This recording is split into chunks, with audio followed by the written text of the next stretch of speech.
I would go up against Heather. I would hide under the table. What did that woman say? If a pig came into my kitchen, I'm making bacon. You gonna get ate. That said, don't be the pig walking into the kitchen. You gonna get ate. What's up, guys? Welcome back to my channel. So I'm here today to talk about The Real Housewives of Orange County, Season 18, Episode 3, Red Flags and Flag Football. So be sure to like, comment, subscribe. Let's jump right on into it. So after Gina and Jen have their whole little blow up, they respectively call Emily and Shannon to vent. Jen says that she thought that Gina, of all people, would be able to understand what she's going through. She's like, after she got divorced, she had to downsize and move into a casita, blah, blah, blah. But Gina's whole thing is, yeah, when I was in a similar situation to you, I had to make sacrifices. And the issue is that you are not willing to make those same sacrifices. I downsized my home, and you aren't willing to do that, and you're instead moving into a house that you can't pay the rent on. And I get that, Gina, but it's you should not have even given Jen the opportunity. Again, you're mad at your broke friend for being broke and not being able to, fucking follow up on your favor. And it's well, you shouldn't have done that favor then. Girl, take some accountability that you fucked up. And Jen notes that, she didn't mean to, have this be the situation. She isn't even getting temporary financial support or anything. This is just how the cards fell, basically. And she notes that she's basically relying on whatever her ex chooses to give her. There's nothing in place. And she's just, blowing in the fucking wind, basically. And her ex is unemployed. He used to work for her family's company. And I'm why did they fire him? Because now he can't help out their daughter. And now they're gonna, this doesn't make sense. I feel that's a situation where they're they got their feelings with the best of them. Oh, well, you're fired. You're divorcing my daughter, blah, blah, blah. But now it's he can't support his children or his ex-wife. Okay. And Jen's it's not my fault. It is what it is. And I mean, yeah, I get it. You were a true housewife. You relied on your husband. You didn't she didn't even have a credit card in her name ever. So she doesn't have anything to her name essentially. And I get it. And it's you put yourself in a situation, Jen. She was just a casualty of just trying to live that traditional lifestyle. And it's girl, you just can't do that anymore. You need to have yourself set up for success. And before the scene ends, we see Gina and Emily shit-talking Jen, saying that she's a dingbat, blah, blah, blah. Oh, she's a ding-dong, just leave her alone, whatever. Emily calls her Malibu broke Barbie, which cracks Gina the fuck up. And it's and this is the first instance of many in this episode where I was just Emily's just being such an asshole. What the fuck, dude? So I don't know what Emily's whole fucking issue is, but she has enough bullshit to worry about. You're shitting on Jen for her situation, and it's is it because, she reminds you of, what you didn't want to happen to you? You know what I mean? Because Emily was oh, I was a lawyer. She was, the breadwinner for many years, because remember, Shane was unable to even pass the bar until they fucking lowered the requirement because of COVID. So Emily was the breadwinner for all that time, and so I think it was kind of she didn't want to end up in that situation. Now seeing Jen be in that situation, she's kind of well, bitch, you're fucking stupid. You shouldn't, I didn't let that happen to me, you shouldn't let that happen to you. So I don't get what Emily's mindset is, but she's just going so hard on Jen, and I feel it's more than just oh, you fucked my friend over. She's going in on Jen. I don't fucking get it. Anyways, ladies, all then get ready for flag football. Tamra, she preemptively starts shit-talking Shannon's dumbass costume. She's I wonder what stupid costume Shannon's gonna roll up in. But the gag is, Tamra herself is getting into her own dumbass costume. She has this whole Letterman jacket and shit. She's shit-talking Shannon for, having, the little football lines. Girl, fuck you. Act like you're not in a fucking costume as well. Tamara just being such a mean girl. Whatever. Now, granted, Shannon is, she's she's trying to iron, Storm's Bedore little letters onto the back of a jersey and shit. So she is, putting in some effort and shit. But so is Tamra. So, I really don't understand, but, whatever. Emily says that playing flag football will be a good chance to, like, help the ladies, like, work out whatever tension they may have with each other. Like, let's just hit each other. Well, they're not even hitting each other. It's flag football. But, like, just getting it out on the field, I guess, doesn't really make any sense. Like, if it were tackle football, it'd make more sense. But it's just flag shit, so, you know, whatever.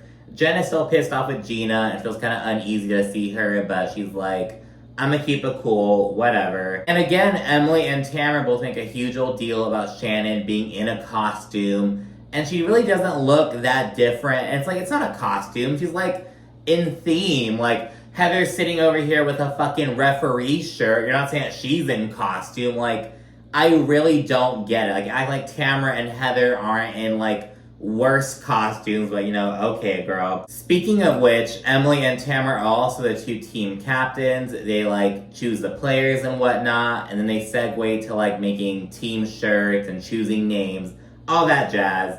During this little interaction, Katie tells the ladies more about herself and her family, and she has this weird come up with Heather. She's saying, like, you know, oh, I have, a 19-year-old, I have a 17-and-a-half-year-old, a 14-year-old, and a 6-year-old. And Heather asks if Katie's husband is the father of all her children. Something along those lines. And Katie's like, oh no, only my 6-year-old is, you know, through my husband. I think his name is Matt. What is Katie's husband's name? I don't remember her husband's name, but like, she says that her 6-year-old is through him and the other ones are from a previous marriage. And Heather's like, oh, okay, great. And it just felt so weird, like kind of judgy-wudgy in a way. I was like, okay, girl, it felt kind of weird. Anyways, Jen then tells Tamara, Alexis, and Katie about what's happening with Gina. And she straight up says that Gina helped her get into a home when she doesn't have the means to pay the rent. And Gina called her a joke. And Tamara and Katie, they both see both sides of the situation. They're like, you know, Jen didn't choose to be in this situation. Like, this is because of her divorce. She didn't foresee this happening. Like, she just got dealt a bad hand. But I understand why Gina's pissed off. But why did Gina even, like, give this opportunity to Jen? It's like, girl, why did you give her the opportunity to fuck over your reputation? You know what I mean? Like, if you know she's a risk, why are you vouching for her? Like, are you letting your friendship with her cloud your judgment? Because maybe your reputation should take a fucking hit if that were the case. Meanwhile, Shannon vents to Heather, Emily, and Gina about Alexis bragging about her sex life with John Jansen before. She was like, oh, a true lady doesn't speak about her sex life, but we did it like 2 times today. Maybe we have another 2 times later on, blah, blah, blah, talking about how they have sex 4 times a night, blah, blah, blah, and just being so weird. She's being such a fucking try-hard. It's like, okay, girl. Shannon also notes that both John and Alexis started going to her gym right around the time that she goes. And there's some, like, contention about this. They're like, oh, well, Shannon wasn't going to the gym anymore. Like, she hadn't been going for months. She all of a sudden started going again. But it's like, well, Alexis, how would you know that? Like, okay, girl. Anyways, while segueing to football, Gina and Alexis kind of chit-chat about the gym situation. Alexis brings it up, and Gina kind of, like, inquires first. Kind of, like, confronts Alexis about it a little bit. And Alexis is like, oh, you know, it's not Shannon's gym. It's John's gym. And Shannon doesn't own it. Bitch, does John own it? Like, it doesn't really make sense. And again, she's like, oh, Shannon hadn't been going there for months. How would you know that? And maybe it's true. I mean, I don't know. It's kind of just odd, you know, whatever. We then get the flag football bullshit. Nothing too crazy. Just like this stretched out kind of scene. It's kind of funny, though, because Alexis, like, wound up taking one of Shannon's flags. And ladies are like, Alexis, not one other thing you're taking from Shannon. Like, you're taking everything she has. Kind of talking shit about that. And later on, we see that Alexis adopted a dog that looks identical to Archie. And it's just, like, so odd. Alexis then heads out, just go to some, like, school event for one of her sons or whatever. Everyone else sits down for lunch, and they prompt Gina and Jen to chit-chat. And Gina says, look, I helped you because I sympathize with your situation. I empathized, actually. I was in a similar situation. But I got off my ass and made shit happen. And Jen notes that, look, I've never been in this type of financial situation. Like, I've never even had a credit card. Like, I didn't know that my ex wouldn't be paying his rent. And Gina's basically just like, Jen, you just have to figure it out. Like, I don't need your excuse. He doesn't figure it the fuck out. And as I said in the last recap, just because there may be some truth to what Gina's saying doesn't mean it's right. Like, she's being so callous, and like, maybe to a certain extent, Jen needs to like kind of realize the gravity of the situation. But there are gentler ways of doing this. You're just being such a fucking asshole. You're kicking her while she's down. Like, that's just not cool. I'm not saying that Gina's entirely, like, wrong. Because, again, like, Jen did fuck up. But it's like, Gina, like, come on, dude. And, again, take some accountability. Like, you should not have given Jen the opportunity to fuck you over. Like, come on, girl. Gina then says that this whole situation has burned her reputation with the agent she was working with. And she then calls Jen a squatter. And now Tamara, Jen, and Heather all kind of push back against this. Gina then says that this whole situation burned her reputation, and she then calls Jen a squatter. Tamara, Jen, and Heather all kind of push back against this, and they're like, hey, like, she was financially dependent on this guy. She had no control over it. It just kind of fucking happened. And Emily's being just a fucking bitch about it. She's like, oh, like, come on, get your shit together. There are legal means you can take about this. Like, you're just sitting here taking this bullshit. You're not fighting back, blah, blah, blah. Just, like, being an asshole about it. And then she's like, oh, you are a squatter. You are a squatter. Just being mean for no reason. Like, okay, Emily. Jen then says that she's 46, trying to navigate what, like, most people figure out in their 20s. Again, she's never had a credit card in her name or anything. And she notes that the only reason that her car wasn't repossessed is because she got rid of it and Ryan gave her his car. He got a new one and he absorbed her debt. And at this point, the ladies start kind of giving Jen some of that gentle advice. They're like, hey girl, you need to get in the driver's seat. If Ryan breaks up with you, you're gonna be left homeless, carless. Like, you can't let yourself get into the same situation. Again, telling Jen that, hey, you gotta get your shit together is imperative without being a fucking asshole like Gina and Emily. Wow, can you fucking imagine? Like, oh my gosh. And at this point, Gina begins to get softer with Jen. She notes, hey, I understand the situation that you're in. It was a lot going on. She then notes that she's still in tricky territory herself. She's like, I'm still getting my shit together. That's why, like, I can't afford to have my reputation take a hit like this. Like, I'm still getting my shit together, just like how you're starting to get your shit together. And then she notes that Travis is moving out, and that's causing some additional, like, stress and whatnot. Everyone reacts. It seems to be news to everyone except Emily. And Gina says that they just can't afford a home the size that they need right now. And she needs to button down and just really financially lock in. She basically says it comes down to she's doing better financially and she has a little bit of extra money to, like, you know, treat the family and whatnot, but she's not doing well enough to where, like, she can treat her 3 kids, Travis's 3 kids, and then, like, it's difficult. So I don't know what Gina's trying to fuck. It would make more, like, bitch, just break up with him. Like, what are you doing? Like, you're trying to, like, separate the family but keep it together. Like, I really don't get it. And in addition to the financial stuff, Gina also notes that Travis is still going through it with his ex in court. Like, Gina and her ex, they've gotten to a better place and they're actually co-parenting. Travis and his ex are, like, out for blood still. So it's just, like, it's just a lot going on right now. And she says that she has to be selfish right now. Just like Jen had to be selfish. And so she's like, I get it. I apologize, blah, blah, blah. So they make up at that point. And then here comes Emily winding the event down by naming the least valuable player. And her rationale for giving to Jen is just so bitchy. You tried. I'll just give to Jen. Thank you. I tried. You failed life, but you tried. General, you tried. You tried to play. You tried to pay rent. You tried to drive a Range Rover. Not really working out, but you tried. Here's your award. Staying with Emily, we then see a scene of her going for a little boudoir shoot to commemorate her and Shane's 15-year anniversary. She invited Shannon, of all people, to go with her, which was kind of like, why are you inviting Shannon and not, like, Gina? But okay, well, you know, whatever. Emily then notes that she's done this before. back when she's like 40 pounds heavier, and she notes that she felt more confident then.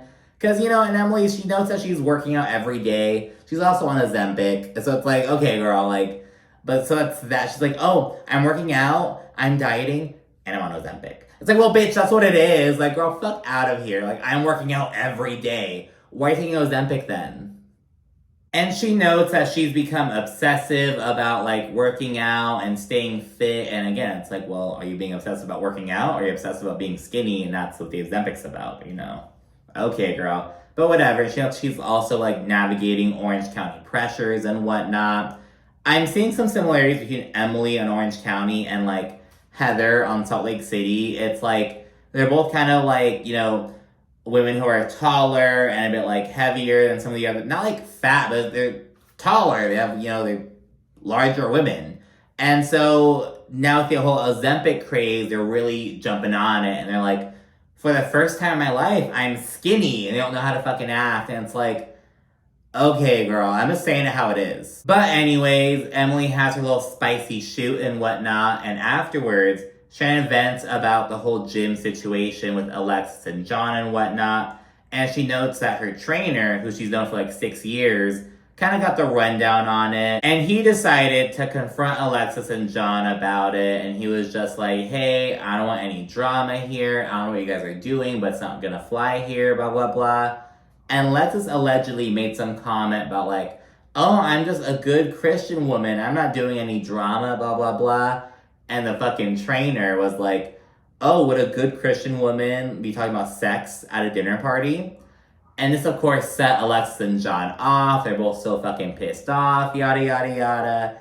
And it's just so fucking odd. And Emily says that Alexis is kind of giving single white female, like, trying to be the new Shannon, basically. And it's like, girl, you haven't even seen the worst of it. So next scene, we see Tamara, Jen, and Alexis. They link up with their dogs.